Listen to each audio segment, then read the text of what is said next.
Hello students, my name is Love Kumar and you are watching LKS chemistry classes. But today I am going to record next lecture of solid state.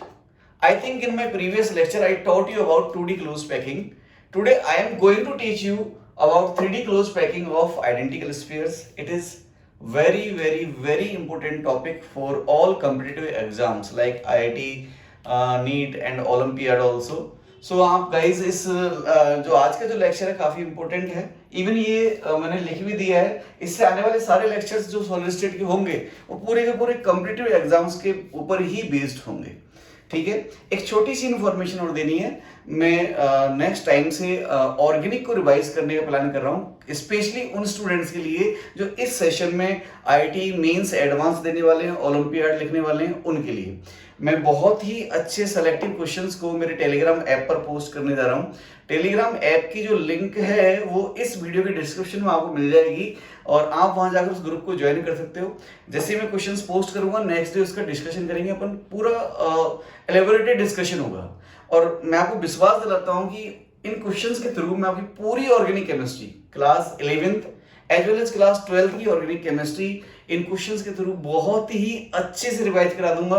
और may be मतलब ये जो questions होंगे वो बहुत ही selective questions होंगे, advance level को बिल्कुल आपके लिए एडवांस लेवल का ऐसा लगेगा ही नहीं। जब आप इन क्वेश्चंस को कर लोगे तो एडवांस लिखोगे तो उस टाइम पर ऑर्गेनिक कोई बहुत ज्यादा आपको डिफरेंस नजर नहीं आएगा।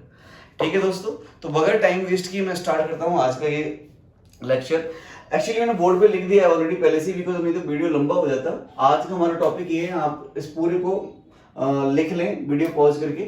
ये पढ़ना है 3D close packing of identical spheres, और इसे पैकिंग ऑफ मेटल्स भी कहते हैं। हमारे सिलेबस में केवल 2 ही क्रिस्टल सिस्टम है इसके, जो मैं आपको पहले ही बोल चुका हूं। पहला है cubic crystal system, A = B = C, alpha = beta = gamma = 90 degree. इसमें हमें 3 टाइप की पैकिंग पढ़नी है, या ये कहें 3 टाइप की यूनिट सेल्स पढ़नी है। Simple cubic, body centred cubic जिसको हम BCC बोलते हैं, और फेस सेंटर्ड क्यूबिक जिसको FCC बोलते हैं, या क्यूबिक क्लोज पैकिंग CCP के नाम से भी इसको जाना जाता है। ठीक है, अगला दूसरा जो सेगमेंट है क्रिस्टल सिस्टम में वो है hexagonal crystal system. Hexagonal crystal system जिसके पैरामीटर्स या डायमेंशंस ये लिखे हुए हैं, आपको पहले लिखा चुका हूं। इसमें एक ही यूनिट सेल होती है हेक्सागोन, उसको अपन SCP के नाम से जानेंगे। ठीक है, इसको नोट कर लें। और ये क्या लिखा हुआ इसके बारे में बताता हूं। ये है फीचर्स ऑफ यूनिट सेल। इसको नोट करने के बाद में ये नोट करेंगे फीचर्स ऑफ यूनिट सेल। ये 6 फीचर्स मैंने यहाँ लिखे हैं। Type of packing, relation between A means edge length and radius of constituent particle, third effective number of constituent particle, packing fraction, density और कोऑर्डिनेशन नंबर। बेटा ये 6 जो फीचर्स है हम इन तीनों यूनिट सेल के लिए पढ़ेंगे। इसके अलावा इन यूनिट सेल में और कुछ बाकी नहीं रहेगा। मतलब इसमें आई थिंक ये पूरी यूनिट सेल का जो भी पोर्शन है जिसके ऊपर क्वेश्चंस बनते हैं वो कवर हो जाएगा। जो हेक्सागोनल क्रिस्टल सिस्टम है अपने सिलेबस में पूरा डिटेल में नहीं है, बहुत ही थोड़ा बहुत दिया हुआ है, लेकिन हम इसको इतना कर लेंगे कि हमारे कोई भी कॉम्पिटिटिव एग्जाम में हमारा क्वेश्चन गलत नहीं होगा। जो अपना एनसीईआरटी उससे तो काफी ज्यादा ही करने वाले हैं अपन इसको। ठीक है, तो डोंट वरी, हम इस टॉपिक को आगे स्टार्ट करते हैं। आप वीडियो को पॉज करके इसके लिख लेंगे। और गाइस ये जो पूरा सेगमेंट, ये 1 2 3 4 जो है ये बहुत बहुत बहुत इंपॉर्टेंट है। इसके बाद में आयनिक कंपाउंड्स की पैकिंग स्टार्ट हो जाएगी और उसके बाद में फिर वो चैप्टर ऑलमोस्ट खत्म हो जाएगा भाई।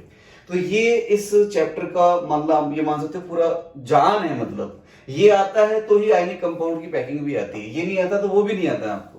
तो इसलिए इसको बहुत ही अच्छे से पढ़ें सिंसियरली। ठीक है, तो मैं इसे रफ कर रहा हूं बेटा, और मैं क्यूबिक क्रिस्टल सिस्टम में सिंपल क्यूबिक यूनिट सेल से स्टार्ट करूंगा आपको। ओके, तो मैं इसे इरेज कर दे रहा हूं एंड हेडिंग डालिए आप simple cubic unit cell.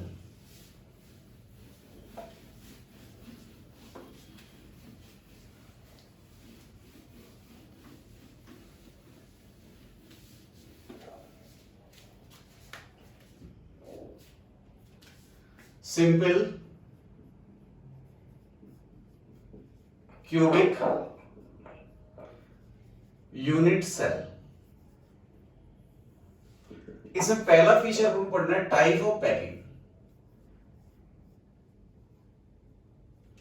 Type of packing, इसकी जो टाइप ऑफ पैकिंग होती है बेटा वो ए इस टाइप की होती है बेटा। अब ये क्या अपन इसको समझते हैं। तो इसकी पैकिंग के लिए पहले मैं एक दो पॉइंट ले देता हूं। पहला पॉइंट ये है, all layers, all 2D layers, आपको पता है 2D लेयर को अपन एक के ऊपर एक रखते जाएंगे तो वो 3D बन जाएगी। All 2D layers are squarely closed packed.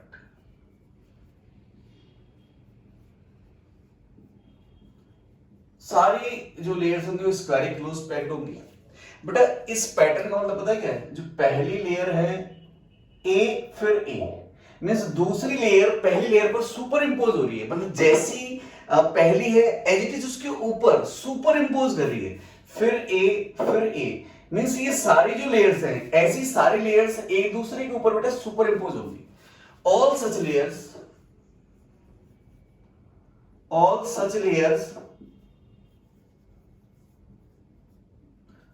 Are superimposed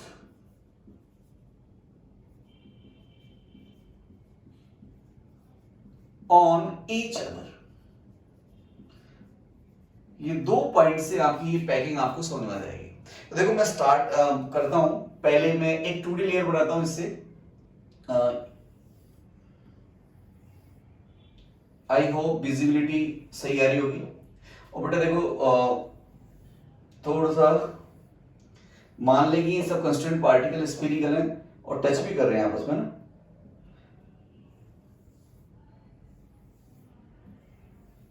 ये ऐसे है। अब मैं इसको 2D क्लोज पैकिंग में आपको पढ़ा चुका हूं बेटा। ये फर्स्ट लेयर है, first layer of A type. A type means particular arrangement को कह दिया मैंने स्क्वायरली क्लोज पैक्ड है, स्क्वायरली क्लोज पैक्ड।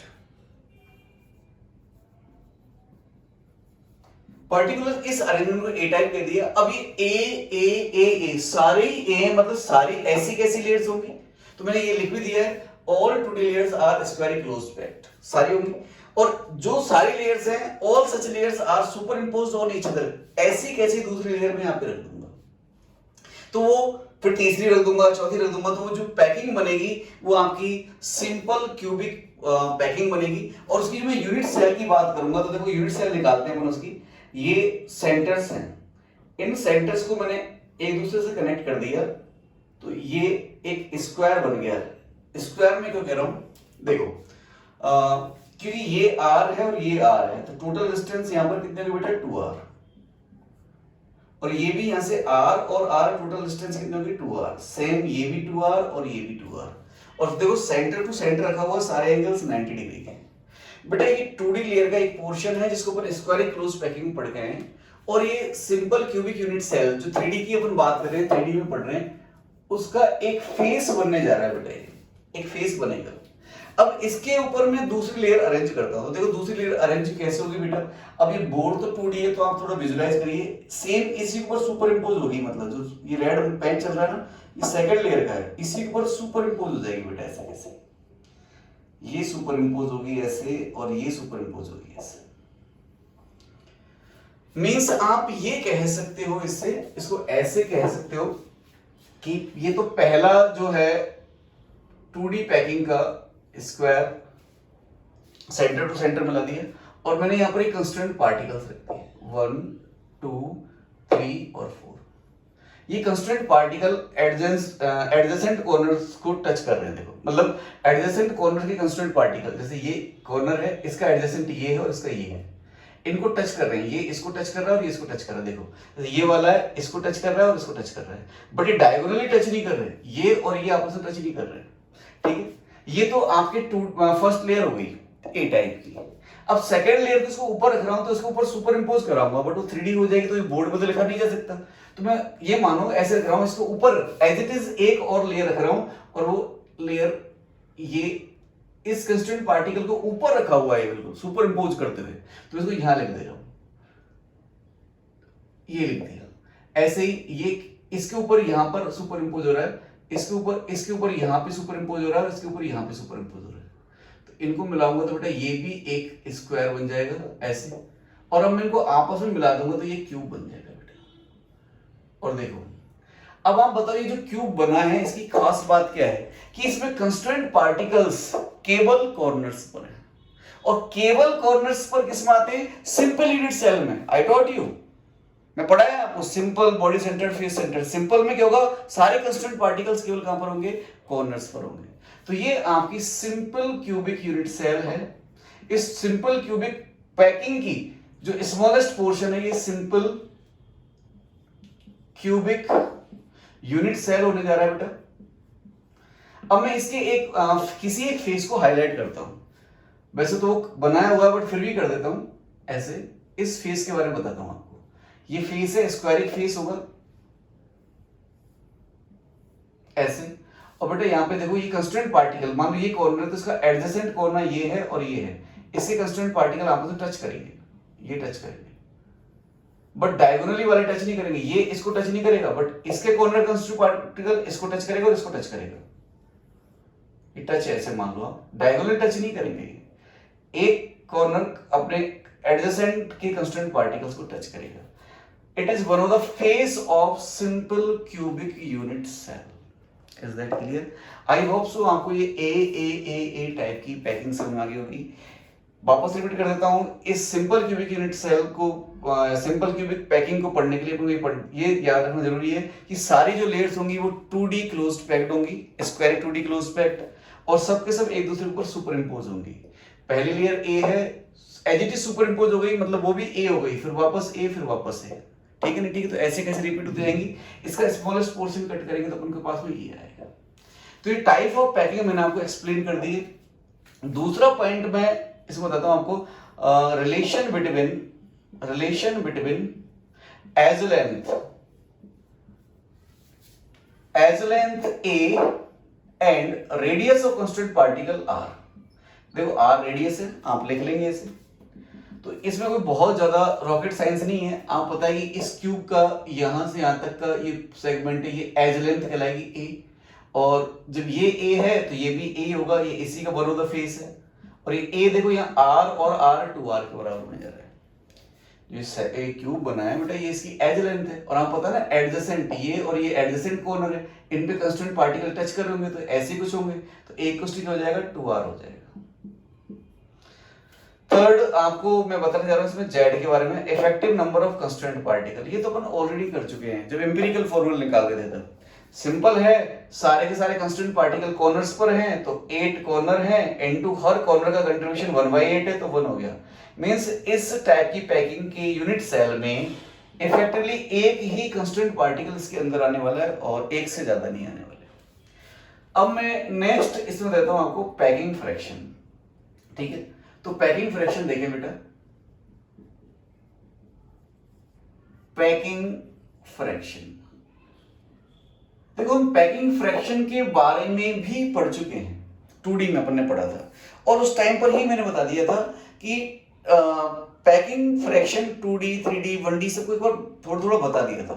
तो देखो चूंकि पैकिंग फ्रैक्शन 3D का है बेटा, तो 3D में अपन वॉल्यूम लेंगे, तो मैं पहले इसका फॉर्मूला ले देता हूं। Packing fraction equals to total volume occupied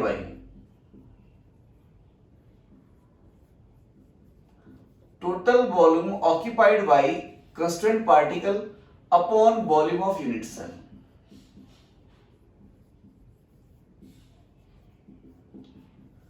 इस यूनिट सेल का वॉल्यूम, जैसे मान लो एज लेंथ A है, क्यूबिक सिस्टम है तो वॉल्यूम तो होगा A क्यूब। अब इस A क्यूब में से देखो ऐसा कुछ अंदर टच करते हुए आएंगे ये, तो इनका कुछ सेगमेंट इस यूनिट सेल के अंदर आएगा। तो 8 कंस्टेंट पार्टिकल्स का जो सेगमेंट है 3D में स्फेरिकली लेना है अपन को उसको, तो वो कुछ ना कुछ सेगमेंट अंदर आएगा। तो इनका कितना वॉल्यूम इसके अंदर है, मतलब आउट ऑफ A क्यूब, मतलब इस यूनिट सेल के वॉल्यूम का कितना फ्रैक्शन इन कंस्टेंट पार्टिकल्स ने ऑक्यूपाई किया हुआ है, वो पैकिंग फ्रैक्शन होगा। अब मैं आपको बताऊं, जैसे मान लो इस रूम में जिसमें रिकॉर्ड कर रहा हूं, या आपके घर के रूम में 10 फुटबॉल पड़ी हुई है एक रूम में।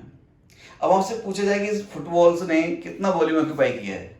वो फुटबॉल की जो डायमेंशन है सेम है, बिल्कुल सेम रेडियस है, सेम डायमीटर, सब कुछ सेम है उनका। ठीक है, तो आप कैसे करोगे बताओ?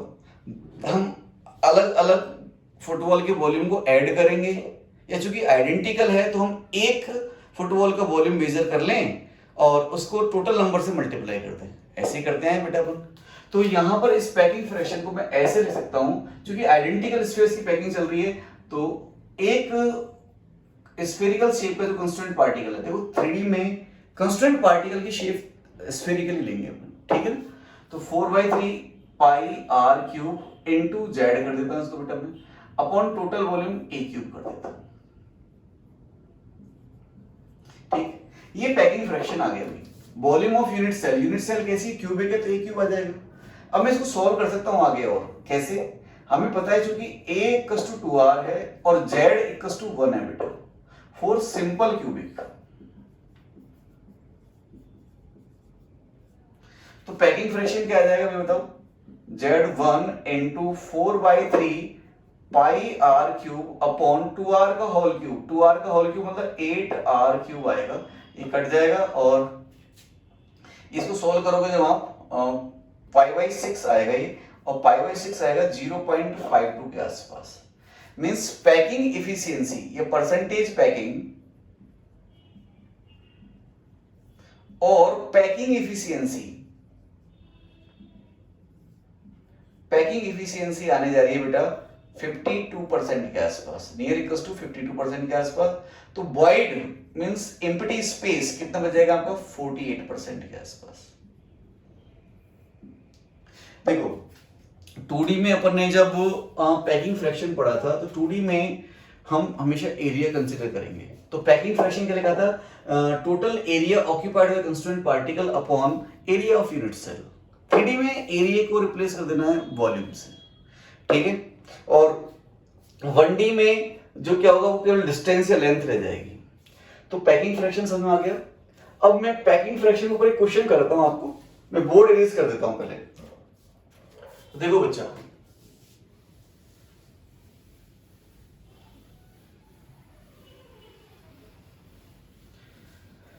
काफी इंपॉर्टेंट क्वेश्चन है, एक पर्टिकुलर पैटर्न है क्वेश्चन का, एक्चुअली मैं करने जा रहा हूं आपको। इस टाइप के सारे क्वेश्चंस इसके बाद आपसे होना शुरू हो जाएंगे, बहुत ही ध्यान से देखिएगा और वीडियो को पॉज करके पहले आप उसे सॉल्व करने की कोशिश कीजिएगा, ठीक है। तो लिखो, क्वेश्चन है एलिमेंट ए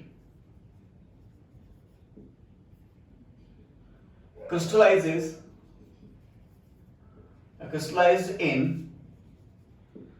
simple cubic unit cell। वो यहां पर सिंपल क्यूबिक यूनिट सेल भी लिख सकता है, या सिंपल क्यूबिक क्रिस्टल सिस्टम भी कह सकता है, ठीक है। Unit cell, then calculate packing fraction, PF लिख रहा हूं मैं शॉर्ट में, आप पूरा लिखेंगे, कैलकुलेट पैकिंग फ्रैक्शन अलोंग, पहला any one of the face, दूसरा अलोंग डायगोनल प्लेन,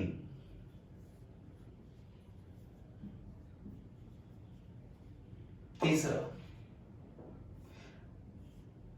एक स्पेसिफिक प्लेन में आपको दे रहा हूं यहां पे, उसके अलोंग पैकिंग फ्रैक्शन निकालना है। जैसे ये वाला, इसका थोड़ा दूसरी तरह से बनाने की कोशिश करता हूं।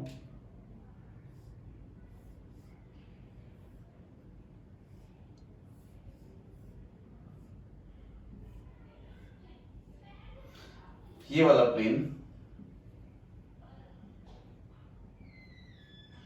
इसको मैं 1 2 3 4 5 6 7 8 दे दूं, तो ये प्लेन ये वाला अलोंग 1 3 8 प्लेन। फोर्थ है along face diagonal, next along body diagonal,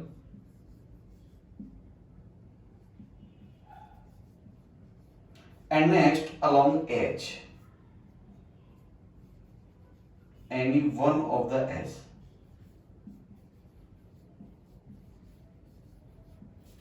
देखो बेटा, ये क्वेश्चन है, इसमें क्वेश्चन में क्या किया है, crystallize in simple cubic unit cell, मतलब पैकिंग दे दी 3D की और पैकिंग फ्रैक्शन पूछ लिया along any one of the face. Face means 2D, plane, ये वाला प्लेन, ये 2D में पूछी है आपसे पैकिंग। ये आपसे देखो 1D में पैकिंग पूछी है, फेस डायगोनल, एक लाइन ही तो होती है, body diagonal, any of the edge, एक लाइन ही है, यहाँ 1D में पूछ लिया। तो ये 2D पैकिंग पूछ ली, मतलब 2D का पैकिंग फ्रैक्शन है, 1D का पैकिंग फ्रैक्शन। 1 by 1 मैं इन्हें सॉल्व करता हूं बेटा। तो देखो answer, any one of the face, अभी अभी पढ़ा के आया हूं आपको, जस्ट अभी अभी पढ़ा के आया हूं कि एक फेस कुछ इस टाइप से होता है जिसमें कंस्टेंट पार्टिकल एडजेसेंट एटम्स के टच करते हैं, ऐसे देखिए अभी थोड़ा सा, ये आपका एक फेस होगा सिंपल क्यूबिक यूनिट सेल का। आई होप कि आपको समझ में आ रहा होगा कि जो एडजेसेंट कॉर्नर्स है उनके कंस्टेंट पार्टिकल्स टच करते हैं। और आप याद करो, ऐसा कैसा ही मैं पढ़ा चुका हूं आपको 2D क्लोज पैकिंग में। 2D क्लोज पैकिंग का इसका पैकिंग फ्रैक्शन भी निकाला था अपने वहां पे अपना, ऐसे जस्ट पहले वाला वीडियो आपको देखना है, उसमें मिल जाएगा आपको, बट एक बार मैं फिर कर देता हूं इसको। देखो अभी चूंकि एक फेस है, ये फेस है और फेस जो होगा वो 2D होगा, और 2D में पैकिंग फ्रैक्शन क्या होता है भाई, total area occupied by constant particle upon area of unit cell, area of unit cell। अब टोटल एरिया निकालने के लिए क्या करें, वही एक पर्टिकुलर कंस्टेंट पार्टिकल का एरिया निकाल लें जो पाई आर स्क्वायर होगा। ऐसे कितने कंस्टेंट पार्टिकल्स के अंदर प्रेजेंट है, तो जेड मतलब इफेक्टिव नंबर से मल्टीप्लाई कर दें अपॉन इसका एरिया ए स्क्वायर, बिकॉज ये देखो ये क्यूब है बेटा, सॉरी क्यूब नहीं स्क्वायर है, ये ए है और ये भी ए है, ठीक है। ये पता होना चाहिए क्यूबिक यूनिट सेल, क्यूबिक चल रही है तो क्यूबिक का जो कोई फेस होगा वो स्क्वायर ही तो होगा, ए स्क्वायर। अब चूंकि सिंपल है तो आपको ए के लिए तो 2r ये लेना है बेटा रिलेशन यूज। आप देख सकते हो इस एज लेंथ ए है और ये r और r 2r है। अब बात आती है जेड कैसे निकालें, तो जेड निकालने के लिए जो 2D है, देखो इस ये ऐसे मानो सेंटर में है बिल्कुल, है ना, ये कंस्टेंट पार्टिकल्स के सेंटर्स प्रेजेंट है इसके ऊपर। आप थोड़ा सा भावना को समझेंगे, ऐसे ये सेंटर रखा हुआ है कंस्टेंट पार्टिकल का। तो बेटा ये एंगल कितने का होगा, इसमें 90 का होगा, और 90 का है तो ये वाला पोर्शन कितना है बेटा 1/4। तो ये 1/4 जो कि टोटल एंगल होता है 360 का, 90 मींस 1/4 पोर्शन अंदर आ रहा है इसके।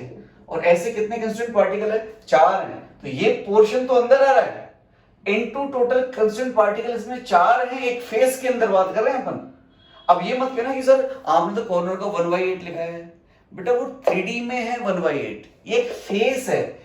जब आप इसको ऐसे कट करोगे तो एक प्लेन आएगा, और प्लेन पर आपको पता है ना सर्कुलर क्रॉस सेक्शन ही आएगा।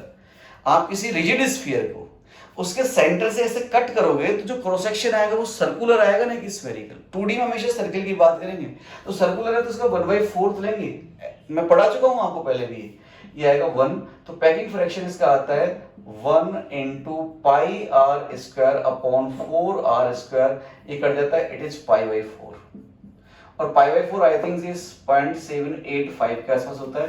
तो परसेंटेज पैकिंग कितनी होगी फिर इसकी 78.5%। पैकिंग फ्रैक्शन पूछा है तो ये आंसर लगा देना, परसेंटेज पैकिंग पूछी है तो ये लगा देना, ठीक है। अब इसका दूसरा पोर्शन डायगोनल प्लेन के अलोंग करना है आपको। अब मेरे को वो यूनिट सेल बनानी पड़ेगी एक बार।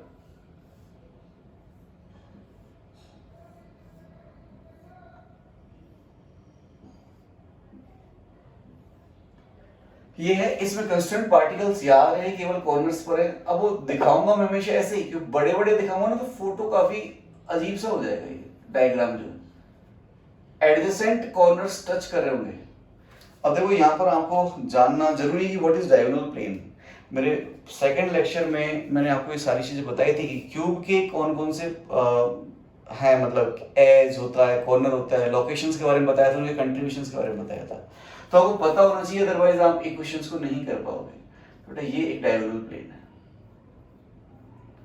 अब इस डायगोनल प्लेन देखो, ये तो एज लेंथ एज ही है, ए होगा, ये भी ए ही होगा यहां से यहां तक, लेकिन ये कितना होगा बेटा बताओ, ये ए है, ये ए है, तो ये √2a होगा। मींस अब की बार जो ये प्लेन है कुछ इस टाइप से होने जा रहा है, इसमें ये जो है वो तो a है और ये जो होगा वो √2a होगा।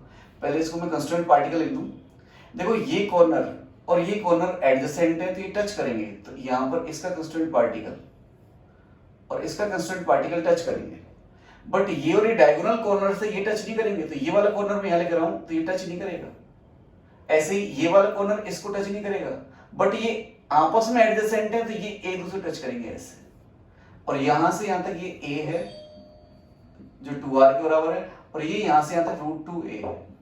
इतनी सी मैथ्स तो पता ही होगी आपको, ये एज लेंथ a, ये एज लेंथ a, तो डायगोनली क्या हो जाएगा ये √2a। तो अब आपका इस प्लेन के अबाउट आपसे पैकिंग फ्रैक्शन पूछा गया है, तो बस लगा दो फॉर्मूला कि पैकिंग फ्रैक्शन क्या आएगा, कोई z into pi r square upon, अब टोटल एरिया a स्क्वायर नहीं होगा, अब एरिया ऑफ यूनिट सेल क्या होगा, a इंटू √2a। ध्यान रखना ये रेक्टेंगुलर प्लेन है,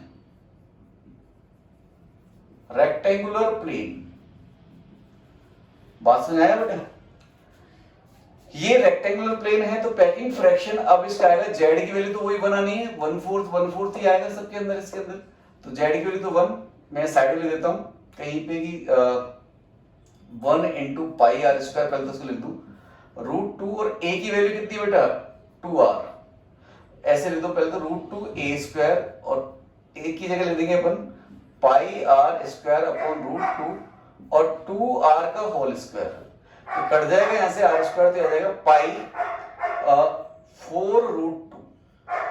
ये पैकिंग फ्रैक्शन होगा बेटा, मैं इसको सॉल्व नहीं करने जा रहा हूं, कितना परसेंट आप निकाल लेंगे, z को मैं ले देता हूं 1/4 इंटू 4, 1/4 तो कंट्रीब्यूशन है, 4 ऐसे पार्टिकल है तो 1। आई होप सो ये क्वेश्चन आपको समझ आ गया होगा। मेरे को थर्ड क्वेश्चन एक्सप्लेन करना है, तो थर्ड क्वेश्चन को आप देखें, मैं इसके लिए ये पोर्शन इरेज कर रहा हूं।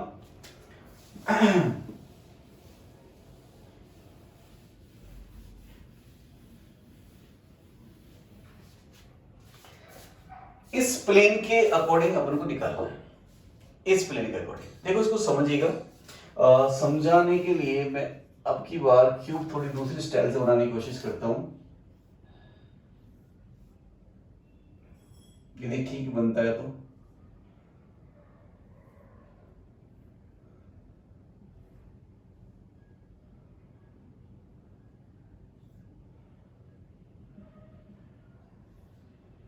ऐसे, हाँ ठीक ठीक बन तो गया। अब देखो हमको किसके निकालना है, एक तो ये, एक ये और एक ये वाला प्लेन है, तो मैं इसको यहां मिला दूं, देखो ये इस वाले फेस का फेस डायगोनल होगा, ये इस वाले फेस का फेस डायगोनल होगा, और फिर ऐसे मिलाना पड़ेगा अपन इसको। ये पॉइंट गलत लोकेट कर लिए, बिकॉज फील नहीं आएगी, लोकेट गलत नहीं है लेकिन फील नहीं आएगी, फील लाने के लिए मैं आपको ऐसे करता हूं, ये और ये ऐसे लेता हूं, यस सॉरी यहां लेता हूं, ये बनेगा, क्योंकि हर किसी, ये जो पॉइंट्स ऐसे लिए गए कि हर किसी फेस के फेस डायगोनल पर होंगे, देखो ये इस फेस का फेस डायगोनल हो गया, ऐसे ये इस फेस का फेस डायगोनल हो गया, और जो डॉट लाइन है ना ये बीच सबसे लास्ट वाला फेस है, ये उसका फेस डायगोनल हो गया। तो अब देखो भाई आप मुझे बताओ, ये फेस डायगोनल की लेंथ √2a होगी बेटा, बिकॉज ये a है और ये a है, तो ये √2 होगी, ऐसे ये a है, ये a है, तो ये भी √2a ही होगी, और ये भी √2a ही होगी, मींस ये इक्विलेटरल ट्रायंगल बन गया आपका। तो मैं इसको अलग से क्या लिख देता हूं, इक्विलेटरल ट्रायंगल कुछ ऐसे। अब गजब की बात ये देखो कि ये जो कॉर्नर्स हैं ये डायगोनली अपोजिट है, डायगोनली अपोजिट मींस ये कॉर्नर और ये कॉर्नर के कांस्टेंट पार्टिकल टच नहीं कर रहे होंगे, तो यहां इसके और इसके भी टच नहीं करेंगे और इसके और इसके भी टच नहीं करेंगे। ऑब्वियसली बात है, √2a पर थोड़ी टच करते हैं, सिंपल में तो 2r पर टच करते हैं, तो √2a टच ही नहीं करेंगे। तो इसको मैं ऐसे बना लेता हूं, ये ऐसे और ये ऐसे। अब इसका पैकिंग फ्रैक्शन निकालना बेटा, तो वही फॉर्मूला तो वही लगेगा, पैकिंग फ्रैक्शन इक्वल्स टू, अब देखो जेड हमेशा चेंज हो सकता है, डायमेंशन चेंज हो सकते हैं, मेन फॉर्मूला ये है आपका कौन सा अभी लिखा था, total area occupied by constant particle, ये होगा upon area of unit cell. तो अब की बार ये जो 2D की यूनिट सेल ये बन गई, इस प्लेन के रेस्पेक्ट निकालना है, तो एरिया ऑफ यूनिट सेल कह दो या फिर ये ट्रायंगल कह दो, यूनिट सेल ही देता हूं मैं, 2D यूनिट सेल में ले लिया इसको मैंने। तो अब इसका जेड कैसे निकालोगे भाई, आपको पता है ना टोटल एंगल 360 का होता है, इक्विलेटरल ट्रायंगल्स का जो बीच का जो एंगल है वो 60 डिग्री होता है, तो आउट ऑफ 360 केवल 60 डिग्री वाला पोर्शन ही, इतना ही पोर्शन तो इसके अंदर आया है यूनिट सेल के अंदर, तो 60 डिग्री वाला पोर्शन ही अंदर है, तो द टोटल तो है 360, 60 डिग्री का एंगल से ही पोर्शन अंदर आ रहा है, तो 160 तो अंदर आया बेटा इसका, मींस ये 16 अंदर आएगा। ये बात समझ आ गई भी? अरे 360 तो टोटल एरिया है इसका, 360 डिग्री में फैला हुआ है, आपने इसका 60 डिग्री लिया है एंगल, तो 60 डिग्री मतलब इसका 160 तो लिया है, ऐसे 60 डिग्री के आप 6 एंगल्स कर दोगे तो 6 पूरा बन जाएगा एंटायर सर्कल के लिए, तो इसका 16 पोर्शन लिया है, तो 16 इंटू ऐसे 3 है तो जेड आ गया 1/2, और इसका एरिया तो मैं लिख दूंगा, अभी इक्विलेटरल ट्रायंगल का एरिया लिखना आता है आपको, तो 1/2 तो जेड हो गया into pi r square. Area of unit cell क्या है बेटा, किसी इक्विलेटरल ट्रायंगल का एरिया होता है √3/4 ए स्क्वायर, और ये ए मतलब ये ए मतलब एज लेंथ, और यहाँ एज लेंथ कितनी है बेटा, √2a है, मैं √2a का स्क्वायर ले देता हूँ, और हमें पता है चूंकि a = 2r भी है, तो मैं इसको सॉल्व कर देता हूँ आगे, पैकिंग फ्रैक्शन = 1/2, कट तो नहीं रहा, वीडियो में देख लेता हूँ एक बार में, नहीं कट रहा,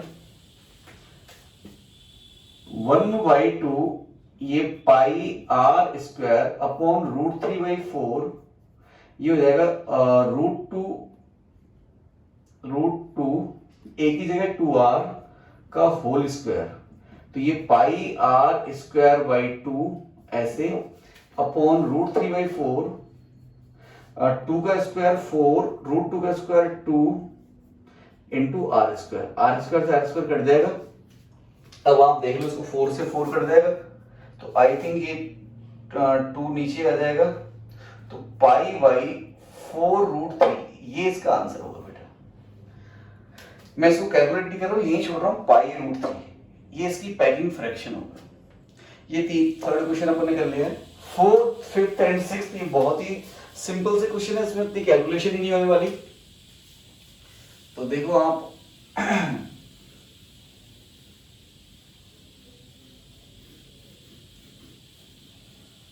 क्वेश्चन नंबर 4 पे आते हैं। 4 अलोंग फेस डायगोनल। अब बताओ फेस डायगोनल क्या है बेटा, 1D तो है, तो कोई एक फेस ले लिया मैंने ऐसे, इस पे कंस्टेंट पार्टिकल्स बना दिए मैंने, और ये फेस डायगोनल लिख दिया मैंने। अब फेस डायगोनल एक 1D लाइन है, मतलब थोड़ी सी गलत बन गई यार, ऐसे ही भाई, ओहो ये रहा। अभी ये आपका 1D में पूछा है पैकिंग फ्रैक्शन, तो बेटा पैकिंग फ्रैक्शन इन 1D ये क्या होगा, सोच के बताओ, देखो फॉर्मूला बनाने की कोशिश करो, ऐसे घुमाएगा आईआईटी आपको। तो 1D में पैकिंग फ्रैक्शन क्या होगा भाई, total length covered by constant particle, मतलब लेंथ या distance covered by constant particle upon total length, ऐसे देता हूं मैं, distance covered by constant particle upon total length. तो पैकिंग फ्रैक्शन यहां से टोटल डिस्टेंस कितनी कवर की है इस लाइन पर, फेस डायगोनल पर, r और r 2r, मतलब कांस्टेंट पार्टिकल ने केवल 2r ही लेंथ ऑक्यूपाई की है बस इसकी पूरे में से, तो 2r है, और अपॉन ये फेस डायगोनल जो होता है वो √2a होता है, और हमें पता है चूंकि सिंपल क्यूबिक चल रही है तो a = 2r है, देखो 2r अपॉन √2, और a की जगह 2r से 2r कट जाएगा तो 1/√2 आ जाएगा बेटा। ये क्वेश्चन 4th है। 5th में क्या होगा बताओ, अलोंग बॉडी डायगोनल निकालना है। अब बॉडी डायगोनल समझ आता नहीं, ये वाला होता है बॉडी डायगोनल, जैसे यहां से यहां तक आ गया, तो बॉडी डायगोनल पर भी तो क्या होगा, 2r के बराबर डिस्टेंस कवर करेगा। अरे भाई मुझे क्लास ये यदि रिकॉर्ड नहीं कर रहा होता है तो बच्चे क्लास में बोल देते हैं, मुझे पता ही नहीं लग पाता कि हाँ आपको फील हुआ कि नहीं हुआ, तो बनाना पड़ जाता है फिर। ऐसे देखो ये, तो यहाँ पे कंस्टेंट पार्टिकल है, यहाँ कंस्टेंट पार्टिकल है, ये बॉडी डायगोनल है, इसकी टोटल लेंथ जो है वो √3a है, और यहाँ पर इसने r और इसने r इतने तक कवर किया है, तो कंस्टेंट पार्टिकल ने कितनी लेंथ कवर करी 2r अपॉन √3a। और देखो ये 2r को ऐसे काट दो because a equals to 2r ही तो है, तो यहाँ पर क्या जाएगा बेटा, ये 2/√3 आ जाएगा, सॉरी 2r तो कट गया ना, 1/√3, ये पैकिंग फ्रैक्शन 1/√3 आ गया। सिक्स्थ है अलोंग एज, तो अब तुम इसको रफ कर सकता हूँ, क्वेश्चन ही खत्म हो गया है। Along edge, one of the edge निकालना है,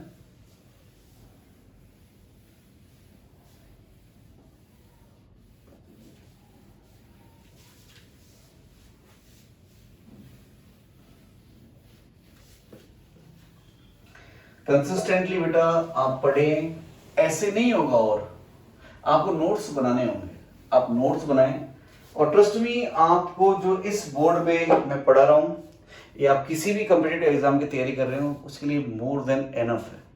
मैं नहीं कहता कि मुझे बहुत ज्यादा आता है, लेकिन इतना जरूर आता है कि यदि आप इनको कंसिस्टेंटली पढ़ रहे हो और आपके अंदर दम है तो आपकी रैंक में डबल डिजिट में लगा दूंगा, अंडर 10 भी आपकी रैंक आप सिक्योर कर सकते हो इस बोर्ड के माध्यम से। केमिस्ट्री में आपको कोई दिक्कत नहीं आएगी, कंसिस्टेंटली पढ़ें, क्वेश्चंस करें, प्रैक्टिस मेक्स परफेक्ट। अच्छे क्वेश्चंस का सेगमेंट में स्टार्ट करूंगा बहुत जल्द, लेकिन अभी चूंकि हमारा जो चैनल है वो भी स्टार्टिंग फेज में है, तो अभी मैं कुछ थ्योरी करा रहा हूँ, क्योंकि अच्छे क्वेश्चंस हमेशा कंबाइंड कंसेप्ट्स के बनते हैं। आप इससे रिलेटेड बेसिक क्वेश्चंस, जिस भी आप इंस्टीट्यूट में पढ़ रहे हो, जिस स्कूल पढ़ रहे हो, कोई भी आपके पास बुक्स हो या कोई स्टडी मटेरियल हो, तो जैसे आज मैंने मान लो सिंपल की पढ़ाया, तो उसी क्वेश्चंस जहाँ से छांट के मिले छोटे छोटे क्वेश्चंस वो आप कर लो। अच्छे क्वेश्चंस का जो पैकेट है वो डेफिनेटली प्रोवाइड करूंगा, अपन डिस्कस भी करेंगे। या फिर आपको मैंने टेलीग्राम ऐप पर 2 बुक शेयर कर रखी हैं, उनमें से आपको मैं पेज नंबर या क्वेश्चन नंबर मार्क करा करूंगा, और उसको आप करें, और आपसे नहीं होते तो आप मेरे को वहीं पे पोस्ट कर दें, सर ये क्वेश्चन बता दें प्लीज। तो या तो मैं ज़्यादा बच्चों का सेम क्वेश्चन रहा तो मैं उस क्वेश्चन को नेक्स्ट डे की नेक्स्ट रिकॉर्डिंग में ले लूंगा, या फिर वही मैं सॉल्व करके पोस्ट कर दूंगा, ठीक है। तो अपन को अलोंग एज निकालना था, 6 क्वेश्चन चल रहा था। तो अलोंग एज आपको पता है ना, एज पर तो कांस्टेंट पार्टिकल्स टच होते हैं। एज मींस दो एडजेसेंट कॉर्नर ही तो हो गए, एक एज दो एडजेसेंट कॉर्नर से मिलते हैं, टच करते हैं, तो ये ए है और ये 2r है, और देखो टोटल कवर कर रखा है इसने, तो पैकिंग फ्रैक्शन क्या हो जाएगा, कांस्टेंट पार्टिकल्स ने कितना ऑक्यूपाइड कर रखा है 2r, ये लेंथ कितनी है इसकी a है, और a इक्वल्स टू 2r होता है, क्योंकि a इक्वल्स टू 2r है तो पैकिंग फ्रैक्शन 1 आ गया, मींस 100% ऑक्यूपेंसी है।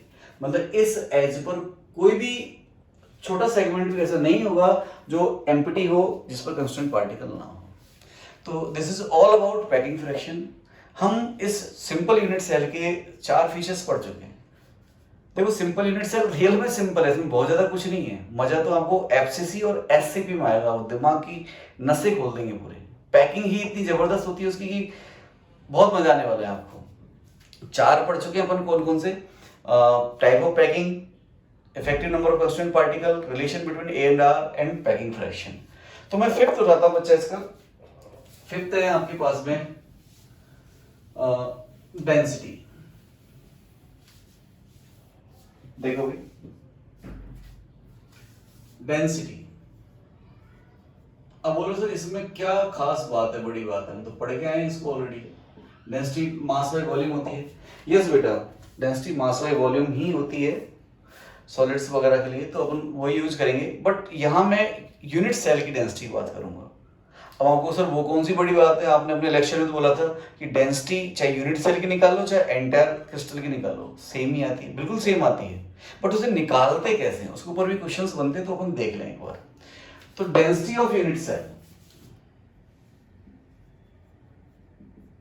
डेंसिटी ऑफ यूनिट सेल, अब आपको पता है ना यूनिट सेल काफी छोटी होती है बेटा, मतलब अपन नेक डाइस को देख नहीं सकते, लेकिन अब डेंसिटी तो ग्राम पर सेंटीमीटर क्यूब में निकालेंगे अपन, कि अपने एंटायर क्रिस्टल की जो जनरली जो डेंसिटी रखी है वो ग्राम पर सेंटीमीटर क्यूब में दे रखी होती है। ठीक है ना, ये सीजीएस सिस्टम केमिस्ट्री में ज्यादा चलता है, मतलब डेंसिटी के फॉर्म में। ठीक है, तो ये होगा weight of unit cell upon volume of unit cell. बहुत ही कोई बेसिक सा है और कुछ नहीं है, वहीं से तो ना है वेट बाय वॉल्यूम से, बट यूनिट सेल ऐड कर दिया अपन ने। अब वेट ऑफ यूनिट सेल, भाई यूनिट सेल का वेट का मतलब क्या है, उससे अंदर जो कंस्टिट्यूएंट पार्टिकल उन्हीं का तो वेट होगा। और हम जो पैकिंग पढ़ रहे हैं वो आइडेंटिकल स्पेस की पढ़ रहे हैं, तो जितने भी कंस्टिट्यूएंट पार्टिकल हैं, जैसे मान लो आपसे मैं कहूं अपने रूम में, वही एग्जांपल अपना तो कैसा बेटा 20 फुटबॉल डाल दें, अब वहां से इनका टोटल वेट बताओ कितना है, तो आइडेंटिकल फुटबॉल से वो, तो अब बताओ क्या करोगे, अब सबका अलग अलग वेट करके ऐड करोगे या एक का वेट करके 20 से मल्टीप्लाई कर दोगे, ऐसा ही करोगे।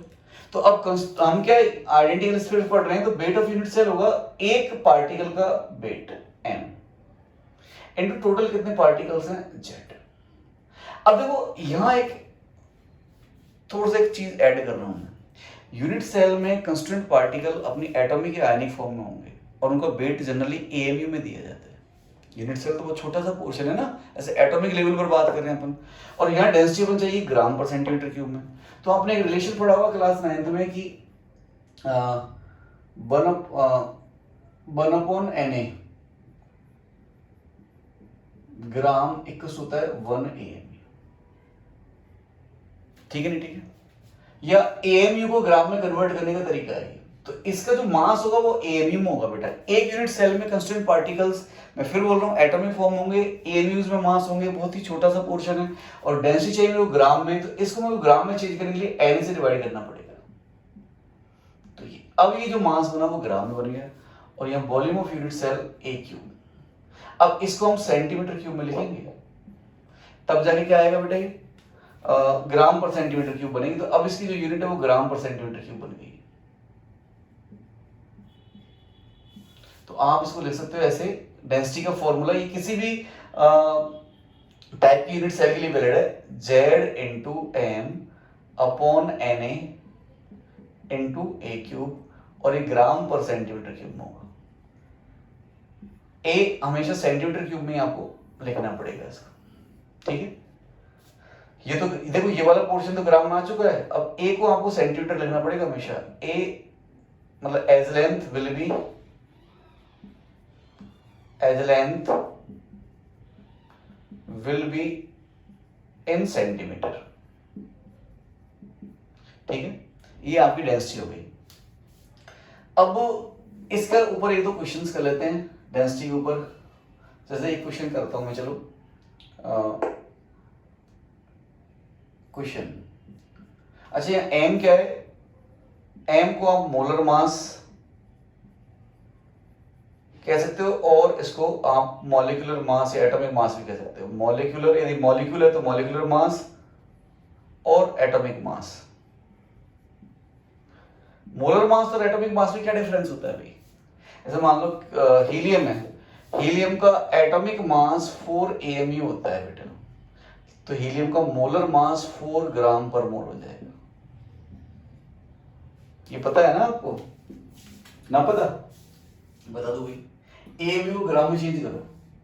अच्छा, एक एटम का मास होता है एटॉमिक मास, ये हो गया 4 AMU, और मोलर मास होता है 1 मोल एटम्स का मास, तो weight of 1 mole atoms, 1 mole HE atoms क्यों नहीं रहा है, 4 इंटू एक का तो है 4 AMU, और Na एटम्स मतलब 1 मोल एटम्स का पूछा तो ये, और वहां ऐसे रिलेशन देखो, Na को इधर मल्टीप्लाई कर दो तो AMU इंटू Na की बजाय ग्राम हो जाएगा, तो 4 ग्राम हो जाएगा बेटा। ठीक है ना, तो दोनों बात एक ही है। वो क्वेश्चंस में जनरली मोलर मास देता है, तो आप ये ना सोचे कि भाई क्या है, आपको m की वैल्यू मोलर मास या मॉलिक्यूलर मास डाटा लिखना है। मतलब ऐसा सोडियम का मोलर मास 23 ग्राम पर मोल है, और उसका एटॉमिक मास होगा 23 AMU का, लेकिन अपन को तो सिर्फ और सिर्फ न्यूमेरिकल वैल्यू से मतलब है, आपको 23 पुट कर देना है यहाँ पर। बच्चा बच्चा कंफ्यूज होता है सर क्या करूँ क्या नहीं करूँ, आपको उसका एटॉमिक मास या मोलर मास जो भी है उसकी न्यूमेरिकल वैल्यू पुट कर देनी है। फॉर्मूला ये रहेगा, एक को आपको सेंटीमीटर लिखना है। ठीक है, क्वेश्चन देता हूं, element A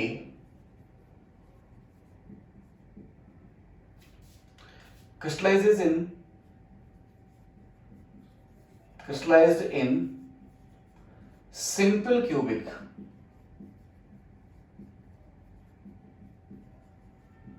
unit cell, calculate density of A if molar mass of A दिया हो बेटा 6 ग्राम पर मोल, और ए दे रखा है आपको कितना, ए नहीं सॉरी आर रेडियस दे रखी है, radius of A equals to 1 angstrom. ऐसे है भाई, तो अब इसको डेंसिटी निकालनी है अपन को, कैलकुलेट डेंसिटी। तो करो भाई इस क्वेश्चन, तो सिंपल सा क्वेश्चन है, मैं सिर्फ इस फॉर्मूले का एप्लीकेशन बता रहा हूँ, क्वेश्चन तो अच्छे बनेंगे इस पर। तो डेंसिटी निकालनी डी और ग्राम पर सेंटीमीटर क्यूब निकालनी, तो फॉर्मूला आपको ये आएगा Z into M upon N A into a cube. Z 1 होता है सिंपल क्यूबिक के लिए, पता लग गया आपको। A इक्वल्स टू 2R होता है। अब देखो यहाँ पर उसने क्या किया, रेडियस दी है, A नहीं दी है, आप डायरेक्ट ये नहीं कह देंगे कि ऐसे कर दिया आपने ना, ऐसा मत कर देना, ठीक है। तो अब लिख दो इसको, तो डेंसिटी Z की वैल्यू 1, M कितना है इसका 6 ग्राम per mole upon Na 6 into 10⁻23, तो ये वाला पोर्शन तो किसमें आ गया बेटा, ग्राम में हो गया, इनटू A को सेंटीमीटर रखना है। अब हमें पता है कि A जो होगा 2R होगा, मींस 2 एंगस्ट्रॉम होगा, और हम जानते हैं कि 1 एंगस्ट्रॉम इक्वल्स टू 10⁻⁸ सेंटीमीटर होता है, इक्वल्स टू 10⁻⁻10 मीटर होता है। तो यहां पर क्या हो गया, 2 इंटू 10⁻⁸ सेंटीमीटर हो गया। अब इस A का क्यूब रखना है यहां पर, तो 2 इंटू 10⁻⁸ का होल क्यूब, तो क्या आएगा ये 1 इंटू 6, तो 6 ही हो गया, और यहाँ पर 6 into 10⁻23 into 2 to 4 to 8 into 10⁻⁻24, ये 23 से 10⁻⁻10 टाइम्स कट जाएगा, ये ऊपर जाके 60 हो जाएगा, 6 से 6 कट जाएगा, मीन्स 10/8 मीन्स 1.25 ग्राम पर सेंटीमीटर क्यूब। ऐसे इसको अप्लाई करना है, इसमें बिल्कुल दिमाग लगाना, एम मोलर मास रखना है, ए को सेंटीमीटर में पुट करना है, चाहे वो एंगस्ट्रॉम में दे, चाहे पिकोमीटर में दे, चाहे कुछ में दे, ये ऑटोमेटिक पूरा ग्राम में है, ये सेंटीमीटर हो जाएगा तो ग्राम पर सेंटीमीटर क्यूब, ठीक है, डेंसिटी आ जाएगी आपकी। इसका एक क्वेश्चन और कर लेता हूं, देखो इसके ऊपर, कभी कभार वो आपसे नंबर ऑफ यूनिट सेल्स पूछ लेता है डेंसिटी दे करके, जैसे मैं क्वेश्चन ही लिख देता हूँ नोटेशन फॉर्म में, तो मैं डाटा अरेंज कर रहा हूँ यहाँ से,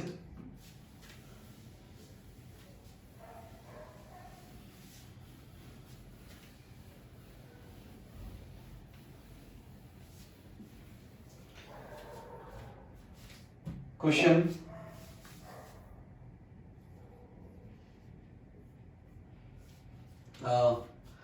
element A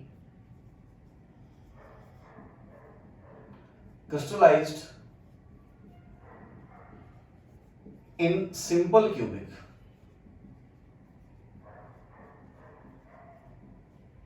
with density, simple cubic, and density of A is, let's say कोई डाटा मान लो 6.25 ग्राम पर सेंटीमीटर, ठीक है।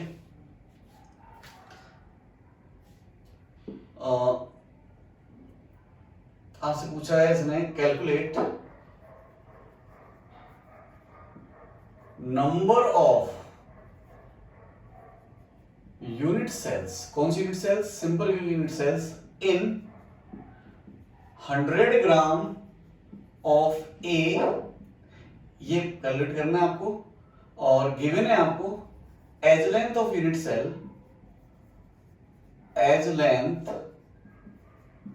ऑफ यूनिट सेल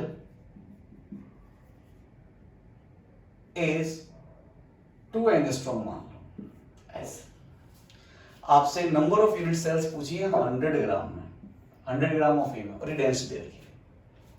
अब देखो बेटा क्वेश्चन मैं करूं, मैं तो पढ़ा रहा हूं, कर ही दूंगा, क्वेश्चन मैंने दिए, बस मैं चाहता हूं आप सोचो, अपना जो टीचिंग स्टाइल है वो ये कहता है कि बच्चों को एप्लीकेशन बेस्ड बनाओ, आईआईटी की एग्जाम है, नीट की एग्जाम है, ओलंपियाड की एग्जाम आपकी थ्योरी की एप्लीकेशन है बेटा। केवल थ्योरी पढ़ने से तो बोर्ड पास होगा, कॉम्पिटिटिव एग्जाम पास नहीं होंगे। कोटा फैक्ट्री 2 देखिए ना आपने, उसमें बोलता है कि टोटल इंडिया में मतलब 90% से अबव बच्चों की जो पॉपुलेशन है 12th में, वो शायद इतनी है कि आईआईटी की सीट जस्ट उसका 1% से भी कम है। यदि मान लो टोटल 90% वाले बच्चे भी आईआईटी का एग्जाम दें तो सिलेक्शन होने के चांस 1% से भी कम होंगे। रीजन वो परसेंटेज बन जाती है बोर्ड में थ्योरी रट रट के, बट ये जब एप्लीकेशन करने पे आते हैं तो फिर दिक्कत होती है। तो आप सोचो कि आपको इस डेटा का यूज करके नंबर ऑफ यूनिट सेल्स कैसे निकालनी है। सोचो, वीडियो पॉज करके सोचना, मैं आपको इसे सॉल्व करता हूं, सोचना जरूर। अब मैं आपको इस क्वेश्चन करने के 2 मेथड्स दे रहा हूं। आप मुझे ये बताओ, जैसे मैं कहूं कि मेरे पास एक क्यूब है, ये स्क्वायर मान लो, समझाने के लिए तो है, ये 10 into 10 का स्क्वायर है, मतलब 10/10 इसकी डायमेंशन है। अब मैं आपसे कहूं कि इस स्क्वायर में 2/2 के कितने छोटे स्क्वायर बन सकते हैं, इस पूरे में 2/2 के कितने बन सकते हैं, तो आप कैसे करोगे? इसका टोटल एरिया निकालोगे पहले तो, 10 into 10 एरिया निकल गया। इसके एक का एरिया निकाल लोगे तो 2 into 2 आगे भाई, आपके इतने आ जाएंगे, 25 आ जाएंगे। इसको 3D में करते तो मान लो क्यूब दे देता तो ये इतना हो जाता। अब जो एक स्मॉल क्यूब है उसकी डायमेंशंस मैंने इतनी दे दी, अब बताओ कितने क्यूब बनेंगे, तो टोटल वॉल्यूम अपॉन एक स्मॉल क्यूब का वॉल्यूम, ठीक है? ठीक, ऐसे निकालोगे। तो मैं क्या करूं अब, यूनिट सेल भी तो क्यूब ही है, उसका मैं वॉल्यूम निकालूं तो टोटल वॉल्यूम, देखो नंबर ऑफ यूनिट सेल्स में आप ध्यान से, मैं क्या कर रहा हूं, नंबर ऑफ यूनिट सेल्स मैं कैलकुलेट कर रहा हूं ऐसे कि total volume of element A, हाँ, volume of A upon volume of unit cell.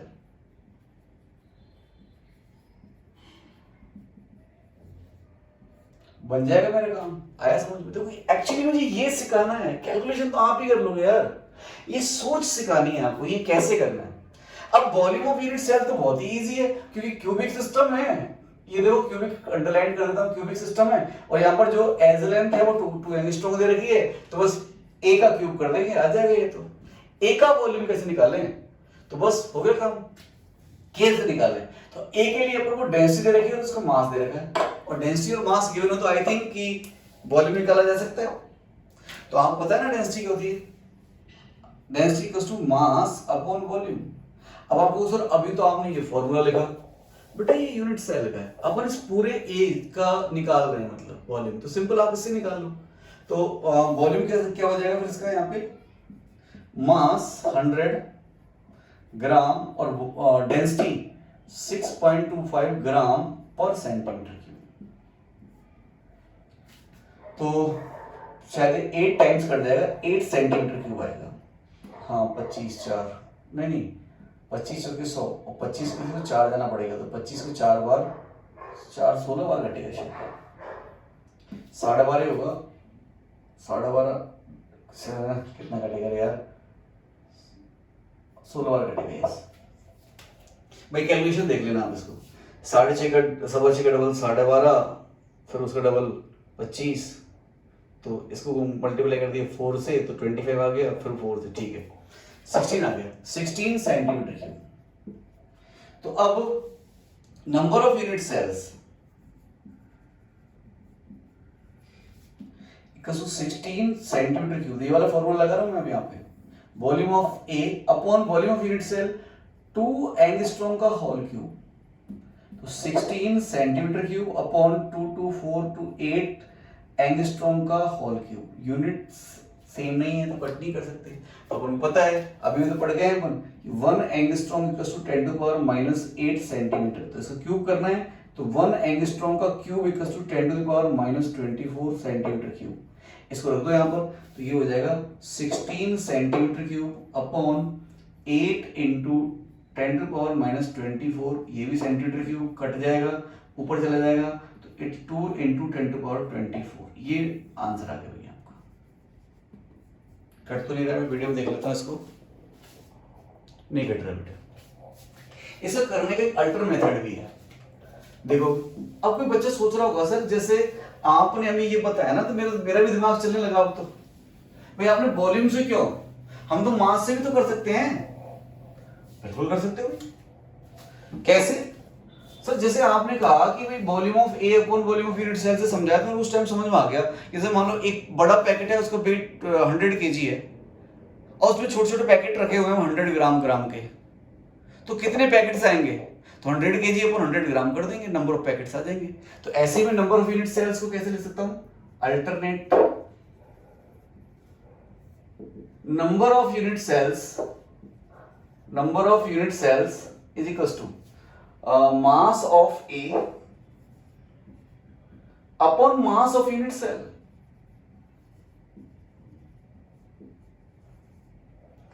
Mass of unit cell. अब देखो इस मेथड से कर तो रहे हो बेटा, लेकिन ध्यान रखना मास ऑफ यूनिट सेल है ये। अब यूनिट सेल में मास किसकी वजह से होगा? कंस्टेंट पार्टिकल्स की वजह से होगा। ये कंस्टेंट पार्टिकल्स के अंदर होंगे। अब जितने कंस्टेंट पार्टिकल आए तो एक कंस्टेंट पार्टिकल का मास निकाल लो into total number of constant particle से मल्टीप्लाई कर दो। तो ये ध्यान रखना, हाईलाइट करके लिख रहा हूं मैं। मास ऑफ यूनिट सेल कोई जरूरी नहीं हमेशा मोलर मास ही हो, इस केस में मोलर मास हो जाएगा। मास ऑफ यूनिट सेल होगा हमेशा Z इंटू एम। मान लो किसी यूनिट सेल में 4 कंस्टेंट पार्टिकल हैं, एक का मास m है तो इंटू 4 करना पड़ेगा ना, तभी तो यूनिट सेल का मास आएगा। अब तो कोइंसिडेंटली अपन सिंपल पढ़ रहे हैं तो Z की वैल्यू 1 है तो ये आ जाएगा आपका। अरे बोलो ना बच्चा। तो देखो अब मास ऑफ यूनिट सेल कैसे निकाले भाई? मास ऑफ ए तो दे रखा 100 ग्राम, ये तो हमको 100 दे रखा है। अब हमको तो मास ऑफ यूनिट सेल चाहिए भाई, तो बस कुछ नहीं लिख लो, डेंसिटी का फॉर्मूला पता ही है आपको, Z into M upon Na into a cube. अब अपन ये तो चाहिए Z इंटू एम, ये ही यूनिट सेल का मास है, ध्यान रख लेना पूरा। अब ये तो एक ही, अब देखो ना सिंपल में एक ही कंस्टेंट पार्टिकल आएगा तो एक का मास ही सिंपल उसका मास हो जाएगा। इक्वल्स टू ये हो जाएगा density into Na into a cube. Density है 6.25 ग्राम पर सेंटीमीटर क्यूब। Na 6 इंटू 10⁻³ और A जो हो जाएगा हम पास में, मैं ए क्यूब को डायरेक्ट ही लिख देती हूँ, लिख देती हूँ क्या जेंडर चेंज कर लिया क्या मैंने? 8 इंटू 10⁻24 सेंटीमीटर क्यूब। देखो बेटा मैंने ए क्यूब की वैल्यू डायरेक्ट यहाँ से यूज कर ली, लिखा है ना मैंने ए क्यूब ये वाला, तो यहाँ से काट दो तो सेंटीमीटर क्यूब से सेंटीमीटर क्यूब कट जाएगा। इसको मल्टीप्लाई करके देख लो आप पूरा, ये कितना आता है 10 तो ये आएगा 6.25 इंटू 6 इंटू 8, ये 10⁻23 से 10⁻24 10⁻1 पावर बचेगी वो नीचे चले जाएगा, अपॉन 10 आ जाएगा। ये इसका मास आ जाएगा बेटा यूनिट सेल का। इससे डिवाइड कर दो इसको तो नंबर ऑफ यूनिट सेल्स कितनी आ गई?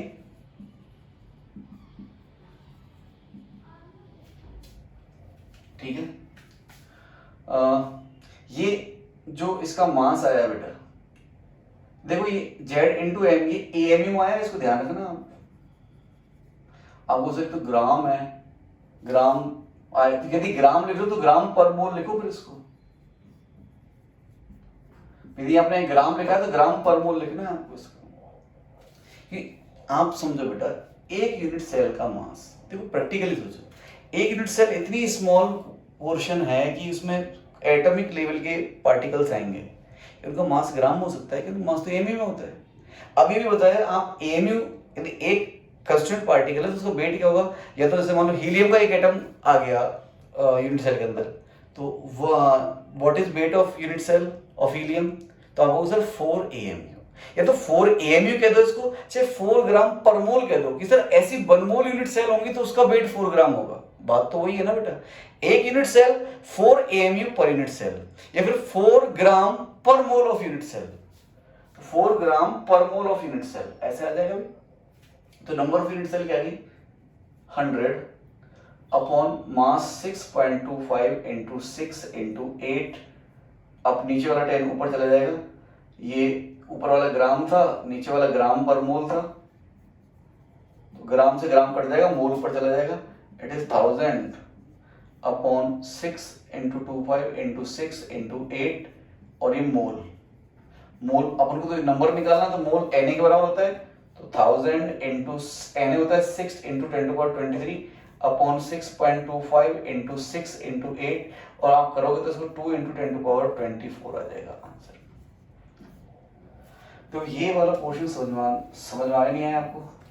अच्छा चलो आप फिलहाल ऐसे करके देख लो। आप कह रहे हो सर हमें तो एक यूनिट सेल के मास लिखना है, आपने तो पर मोल लिख दिया उसको ऊपर ले गए, ऐसे भी कर सकते हो या फिर ऐसे कर लो, इस यूनिट को भूल जाओ फिलहाल के लिए आप कि क्या आ रही है। आप देखो ये तो पता लगेगा ना, एक एटम का मास 4 AMU है तो एक मोल एटम का मास 4 ग्राम पर मोल होगा। तो इस ग्राम पर मोल को ये आप क्या लिख सकते हो, AMU लिख सकते हो। ये जो मास है वो तो है एक मोल कांस्टेंट पार्टिकल्स का, एक का मास लिखोगे तो आप इतना ही AMU आ जाएगा, बस इतना ही पड़ेगा ना बेटा फर्क। तो आप और इसको ऐसे कर सकते हो कि 100 तो ग्राम तो इसका क्या है यूनिट सेल है, और एक यूनिट सेल का मास कितना है 6.25 इंटू 6 इंटू 8 और अपॉन ये 10 भी है, 10 ऊपर पहुंच जाएगा तो इसको 1000 कर देता हूं। ऊपर ग्राम और नीचे AMU है। और अभी अभी हमने पढ़ा है कि 1/Na gram equals to AMU। तो AMU को क्या लिख सकते हो आप 1/Na ग्राम, तो इसकी जगह 1/Na ग्राम लिखूंगा, कट गया। तो ऊपर तो वही आ गया ना बेटा, ऐसे ही वही बन गया 1000 इंटू Na, मतलब Na लिख दो वही वाला आ गया। देखो Na की जगह आप लिख सकते हैं पूरा 6 into 10⁻23 upon 6.25 into 6 into 8, answer वही 2 इंटू 10⁻24 आने वाला है। Is that clear? तो बेटा ये आपका मैंने डेंसिटी बता दी, इससे रिलेटेड क्वेश्चंस आप भी करना। और एक कोऑर्डिनेशन नंबर हो रहा है, लेकिन देख लेता हूँ वीडियो की लेंथ कितनी हो गई है। बेटा 1 घंटा ऑलमोस्ट हो गया, तो काफी बड़ा हो गया, तो कोऑर्डिनेशन नंबर में इसका अगले लेक्चर लूंगा। Okay, that's it for now. इस वीडियो के डिस्क्रिप्शन में आपको टेलीग्राम ऐप की लिंक मिल जाएगी, आप उसे जाकर क्लिक करें और टेलीग्राम ऐप ज्वाइन कर लीजिए। और यदि आपको मेरे वीडियोज पसंद आए हो, आपको इससे बेनिफिट हुआ हो, तो प्लीज़ इन्हें लाइक, सब्सक्राइब और शेयर जरूर करें। ओके बेटा, बाय।